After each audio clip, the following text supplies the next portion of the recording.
Hi everyone, my name is Laura Holly and this is Pedagogo Reviews, reviewing albums and EPs from popular, lesser known and independent artists. And today I am reviewing the 2020 experience from a grown-up, mature and suave Justin Timberlake. And the album was released on the 15th of March through RCA. Now, it has been 7 years since this handsome pop star graced us with his soulful voice and Timberland-produced beats, so when a short clip was released in January of him walking into his studio under the narration about how he never really left music, the internet went a bit mental. And since that moment, JT ensured the anticipation was kept afloat with various appearances and announcements, most notably his week spent on Jimmy Fallon performing numbers from the album, and then allowing everyone to stream the album in full from iTunes 1 week ahead of its release. A strategy which worked well in his favour as it increased the hype and led to amazing sales. The 2020 experience gained just under 1 million sales within its first week. But is all the hype just because it is Justin Timberlake, or is this genuinely a good or great album? Well, it's a good album. It's a mix of neo-soul and pop. You have tracks that bring a live band atmosphere such as Push a Love Girl, Suit and Tie, That Girl and Let the Groove Get In. And they all make you want to get up and dance. And then other tracks such as Strawberry Bubblegum, Tunnel Vision and Blue Ocean Floor create this sense of otherworldliness as real instruments are replaced with computer-generated beats and spacey sounds. There are, however, a couple of factors in this album that bring it down a notch.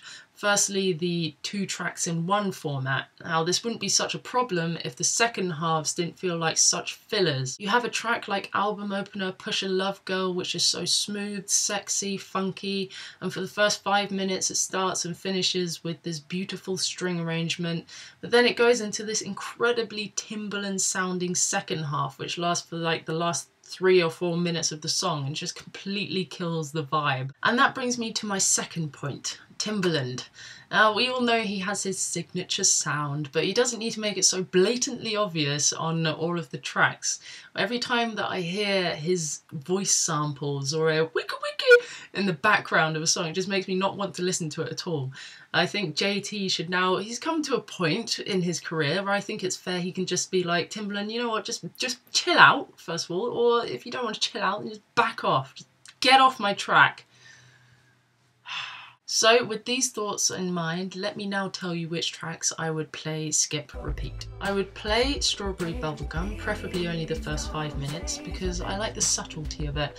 I like the swelling synths and the pretty keys just as the chorus starts, and the layered vocals and the piano riff that's played throughout the song.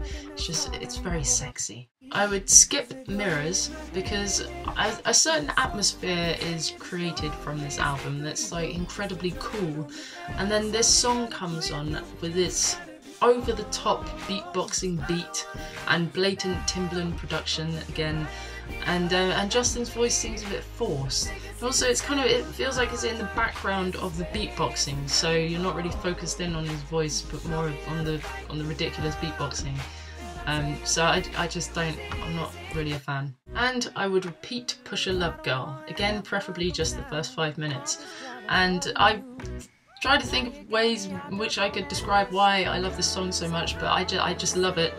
And it makes me want to sidestep and click my fingers with a smug look on my face. It's just awesome. And after I saw him do it at the Grammys, I kind of fell in love with it a little bit. So Justin Timberlake's The 2020 Experience is good. I think it would be vastly improved if it were half as long, i.e. only keeping the first half of tracks in there. And also if it didn't have Timberland production on there that sounded like it hadn't progressed in 7 years. Mr. Timberlake has recently announced that part 2 of the 2020 Experience will be released later on this year, possibly November. But in the meantime, he will be doing some low-key tours with Jay-Z and various stadiums in America. It's just like everyday life for me. But for any information on those dates, then click on the link to his official website, which I've posted in the description box below, along with his official Twitter and YouTube channel. Thanks for watching everyone. For more reviews, go to the Pedagogo Music channel, or to keep up to date with the latest Pedagogo reviews, just subscribe. And remember, if you have any review requests or music recommendations, then feel free to leave a comment or leave me a message or tweet me at Pedagogo Music. The next review will be for a group called Daughter and their debut album If if you leave. So I will see you in a few days.